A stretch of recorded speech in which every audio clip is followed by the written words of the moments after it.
आपण पाहताय न्यूज 18 लोकमत आणि सुरुवातीलाच एक अतिशय संतापजनक बातमी। 12 वर्षाच्या एका मुलीच्या कौमार्याचा सौदा नागपुरात करण्यात आलाय। नागपुरातला हा अत्यंत धक्कादायक अशा प्रकारचा प्रकार समोर आलाय। 3 महिलांचा यात समावेश होता असंही कळतं आणि या 3 महिला दलालांना आता गुन्हे शाखेने अटक केली आहे। या क्षणाची सगळ्यात मोठी आणि अतिशय धक्कादायक अशी बातमी।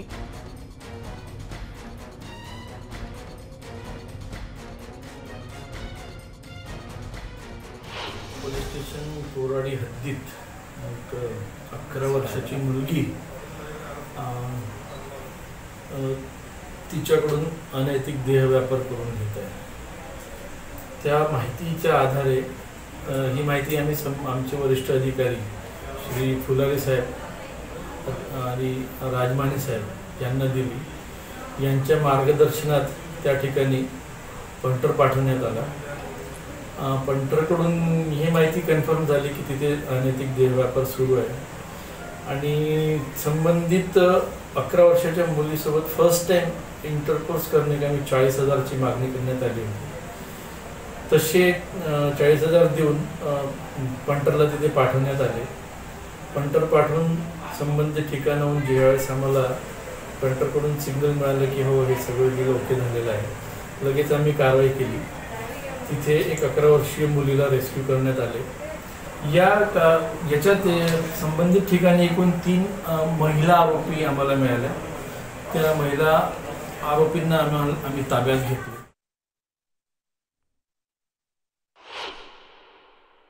यातील एक आरोपी पोलीस स्टेशन वाठोडा येथील एका गुन्ह्यापूर्वीच जेलमधून बाहेर आली होती। ती महिला तिच्या एक मैत्रिणीकडे सोनेगाव वस्तीत काही दिवसापूर्वी राहिली। त्या महिलाची ही 11 वर्षीय मुलगी होती। आरोपी महिलेचा एक 2 वर्षीय मुलगा त्याला बघण्याकरता ह्या मुलीला तिथे नेण्यात आलं। तिच्या मुलाला बघण्याच्या ऐवजी तिला काही रुपये महिना देऊन तिच्याकडून काम करून असं म्हणून त्यामुळे तिच्या आईने कन्सेंट दिला की त्या 11 वर्षीय मुलीला घेऊन जायचं। तिथे त्याला एक दुसरी तिची कविता नावाची जी सह-आरोपी आहे ती एकदा तिला भेटली। तिची नजर त्या मुलीवर गेली आणि ही जी सह-आरोपी हिने मग हिचा वापस या अनैतिक देहव्यापारात करायचं ठरवलं आणि 11 वर्षीय मुलीचा जर का फर्स्ट टाइम सेक्शुअल इंटरकोर्स करता जास्त पैसा मिळेल या हेतूने ती अर्चनाला तिला प्रलोभन दिले आणि ती राजी झाली आणि त्याच्यात रंजना नावाची एक आहे ती पण आरोपी आहे। ते 3 आरोपी आम्हाला स्पॉटवर मिळाले, त्यांना आम्ही ताब्यात घेतलं। आणि याच संदर्भात आपण अधिक जाणून घेऊयात। तुषार कोळे आपले प्रतिनिधी आपल्यासोबत आहेत।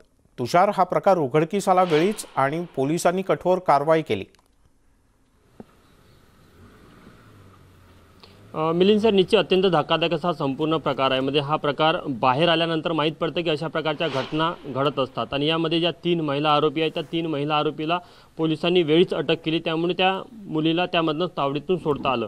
आपल्यासोबत याच विषयावर बोलण्याकरता advocate Smita Sarode fact finding समितीमध्ये त्या सदस्य देखील राहिलेले आहेत, सामाजिक कार्यकर्ते आहेत। अनेक प्रकरणं त्यांनी अशा प्रकारचे हाताळले, त्यांना अशा प्रकारची प्रकरणं हाताळण्याचा अनुभव देखील आहे। ताई, ज्या प्रकारे ही घटना घडली आहे नागपूरमध्ये 12 वर्षाच्या एका मुलीचं कौमार्य 40,000मध्ये विकलं जात होतं, किती गंभीर विषय आहे आणि काय नेमकं सातत्याने अशा घटना का पुढे येतात किंवा घडत राहतात?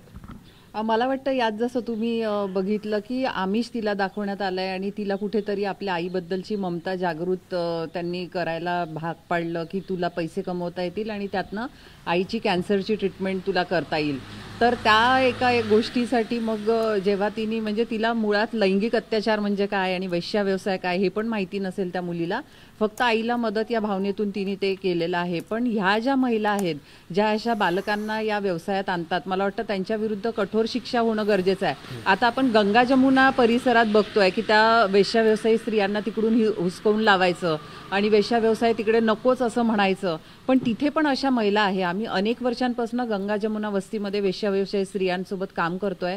त्यांच्या हेल्थ इश्यूजला घेऊन त्यांच्याबद्दल त्यांना काही लिगल हेल्प पाहिजे त्याच्याबद्दलही करतोय. त्यांचं हेच म्हणणं आहे की आम्ही पण अशा गोष्टी अलाउ करत नाही.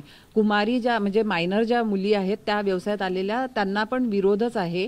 फक्त त्या म्हणतात की आम्ही जे करतोय दॅट शुड बी लायसन्स्ड, आम्हाला पण काही अधिकार आहेत.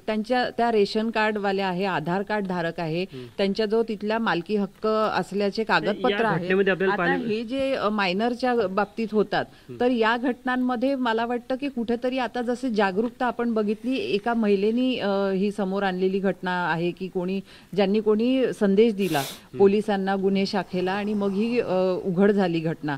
तर असं आपण बघतो की सोशली पण लोकांनी किती सहभाग याच्यात घेतला पाहिजे आणि सगळ्यांनीच हा म्हणजे सहकार्य पुरवलं पाहिजे. तुम्ही अशा प्रकारच्या अनेक केसेस हाताळलेल्या आहे, विशेष करून 12 ते 14 वयोगटातील ज्या मुलींवर अत्याचार होतात त्या केसमध्ये नेमकं काय पाहायला मिळतं? त्या मुलीला काही कळत नाही पण तिचा मिसयूज होतो आणि जे काही आरोपी असतात ते कायद्याच्या चकोरीतनं परत सुटून जातात. ते सुटून का जातात हाच खरा प्रश्न आहे. आता त्या दिवशी पण एक घटना घडली की तुम्ही आरोपी म्हणून एका 12 वर्षाच्या मुलाला पकडता आणि मग म्हणता की 12-15 दिवसानंतर म्हणता की हा आरोपी नाही, एक 25 वर्षाचा जो इसम आहे तो आरोपी आहे. मग त्याचं काय? त्याच्यावर झालेल्या ट्रॉमाचं काय? त्याच्या परिवारावर जो ट्रॉमा झाला त्याचं काय? त्याला कोण आता कॉम्पेन्सेशन देणार? मग तुम्ही ते जे पोलीस आहेत ज्यांनी चुकीने त्याला आरोपी म्हणून अटक केली त्याच्या विरुद्ध गुन्हा करणार का? त्याला किती लाखाचं कॉम्पेन्सेशन देणार? त्यांना ते सोशली जे त्यांचं एक इमेज डॅमेज होते आहे त्याला कुठे तुम्ही हातभार लावणार? हा पण सगळा विचार व्हायला पाहिजे. आणि जेव्हा आपण मायनरच्या बद्दल बोलतो, मी म्हणजे फॅक्ट फाइंडिंग कमिटीमध्ये पण जेव्हा भंडाऱ्याच्या एका केसमध्ये काम केलं, नेहमी हा दृष्टिकोन किती पण छोटी मुलगी असू दे तिच्या कॅरेक्टरचं असेसिनेशन कसं काय करता तुम्ही आरोपीच्या वागणुकीबद्दल काहीच बोलत नाही की तो आरोपी असा का वागला, त्या लहान मुलीला त्यांनी असं का हाताळलं, त्यांनी का तिला एक लैंगिक खेळणं असल्यासारखं वापरलं, असं आपण कोणीच विचार करत नाही. समाज म्हणून पण आपण तसं डिस्कशन करत नाही. आपण त्या मुलींबद्दलच बोलतो. आता मुलगी असो, वयोवृद्ध एखादी महिला असो, मग तिच्याही कपड्यांबद्दल आपण बोलणार का? नेहमी आपण म्हणतो की ती चुकीच्या वेळी तिथे होती, चुकीचे कपडे तिने घातले होते, तिने का पार्टी केली, पार्टीमध्ये तिने का ड्रिंक केलं, मग बाकीच्यांनी पण पिलं ना. मला हेच म्हणायचं की ड्रिंक्स तुम्ही घ्याल तर लिव्हर तिचंही खराब होणार, त्यांचंही खराब होणार, जे पितात त्यांचं होणार. पण तुमच्या वागणुकीतला बदल कसा येणार? तर मला वाटते घराघरातून आता आपल्याला हा विचार समोर आणायला पाहिजे की मुलगा असो की मुलगी असो, तुम्ही एकमेकांशी किती रिस्पेक्टफुली वागता. या रिस्पेक्टनीच सुरक्षितता तुम्हाला वाटते. कडक कायदे आहे, पोक्सो सारखा कायदा आहे, परंतु अशा घटना सातत्याने घडतात. आणि महत्त्वाची गोष्ट की या ज्या महिला आहे या महिलांनी आधी देखील अशा प्रकारे काम केले असेल, त्यावर गुन्हा दाखल होतो, परत सुटतात त्या आणि परत तेच काम करतात. म्हणजे कायद्यामधल्या ज्या पळवाट आहे त्याचा फायदा आरोपी घेतात किंवा कायद्याची भीती नाही? निश्चितच कायद्यामधल्या पळवाटांचा त्या घेतात फायदा. आणि कायद्याची भीती वाटावी म्हणून जी आपली मागणी होते की त्यांचं लिंग छाटण्यात यावं अपराध्यांचं, किंवा त्यांना फाशीची शिक्षा भरचोकात देण्यात यावी. तर आज जे आपल्याला विक्टिम्स जिवंत दिसतात ना, उद्या सरसकट तुम्ही फाशीची शिक्षा जर लागू कराल तर मला वाटतं की बलात्कारानंतर कोणी जिवंतच सोडणार नाही विक्टिमला, आणि आपल्याला त्या जिवंत दिसणार पण नाही, भेटणार पण नाही. त्यांचं एकच असतं की माझ्या विरुद्धचा सगळा पुरावाच मला नष्ट करायचा आहे, की मला फाशी नको व्हायला.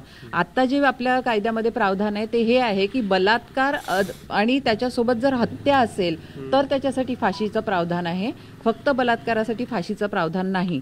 त्यामुळे नेहमी जे असं फाशी द्या म्हणून मागणी होते, मला वाटतं ती चुकीची मागणी आहे. दुसरी एक गोष्ट की फास्ट ट्रॅक कोर्टचा जो आपल्याला एक गुळगुळीत मऊ असा शब्द नेहमी लॉलीपॉप सारखा राजकारण्यांकडनं देण्यात येतो की ही केस आता फास्ट ट्रॅक कोर्टमध्ये चालवा. तर मला असं वाटतं की एखाद्याची केस स्लो किंवा रेग्युलर कोर्टमध्ये आणि एखाद्याची फास्ट ट्रॅक कोर्ट, मग हा आपण भेदभाव नाही का करत? केस तर एकच आहे. रेप त्यांच्याहीवर झाला, रेप यांच्याहीवर झालाय, मग कोणाची फास्ट ट्रॅकमध्ये जाणार आणि कोणाची रेग्युलर कोर्टमध्ये जाणार? खरं म्हणजे अस्तित्वात असलेले कोर्ट्सच चांगले कसे प्रभावीपणे काम करतील. म्हणजे सत्र न्यायालय आपण बघतो, सेशन कोर्ट्स प्रत्येक ठिकाणी आहे. मग सत्र न्यायालय, या सत्र शब्दावर जर तुम्ही लक्ष दिलं ना तर सत्र चालले पाहिजे, जसे सेशन्स चालतात आपल्या अधिवेशनाच्या दरम्यान किंवा राजकारणी याच्याबद्दल, तसे चालायला पाहिजे. आपण बघू शकतो की जे लोक या क्षेत्रात काम करतात त्यांचं देखील म्हणणं आहे की कायदे कठोर आहे, मात्र कायद्याची अंमलबजावणी होत नाही. ज्या काही पळवाट आहे त्याचा फायदा आरोपी घेतात, त्यामुळे अशा प्रकारच्या घटना सातत्याने आपल्याला समाजामध्ये पाहायला मिळतात. मिलिंद सर. तुषार, तू राहाच आपल्यासोबत. चित्रा वाघ आपल्यासोबत जोडले गेलेत. तुषार, आपले प्रतिनिधी आपल्यासोबत आहेतच. चित्राताई, नागपूरमधला हा जो सगळा प्रकार आहे त्याच्यात आता अशी भावना व्यक्त होते की कठोर कारवाई हा एक भाग झाला, पण कायद्यातल्या पळवाटांमधनं आरोपी पळून जाणं हा त्यातला दुसरा तेवढाच महत्त्वाचा भाग आहे.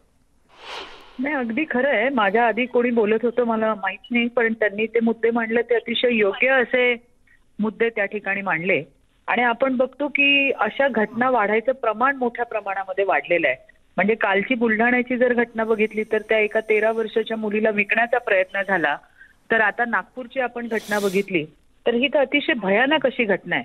आणि त्याच्यामुळे या सगळ्या घटनांचा कॉग्निझन्स घेत मला अजून कळालेलं नाहीये की आरोपींवरती कारवाई झाली आहे किंवा नाही झाली आहे. आणि बुलढाण्याची सुद्धा कालची जी केस होती त्याच्यामध्ये सुद्धा बिचारी आजी 13 किलोमीटर त्या ठिकाणी चालत जाऊन पोलिसांपर्यंत पोहोचली, परंतु त्या घटनेची दखल घेतली गेली नाही. असे प्रकार सध्या राज्यामध्ये घडतायत.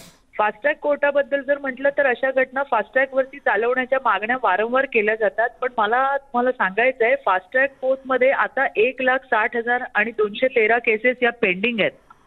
आणि असं असताना सुद्धा पुन्हा पुन्हा आपण त्या फास्ट ट्रॅक कोर्टची मागणी करतो.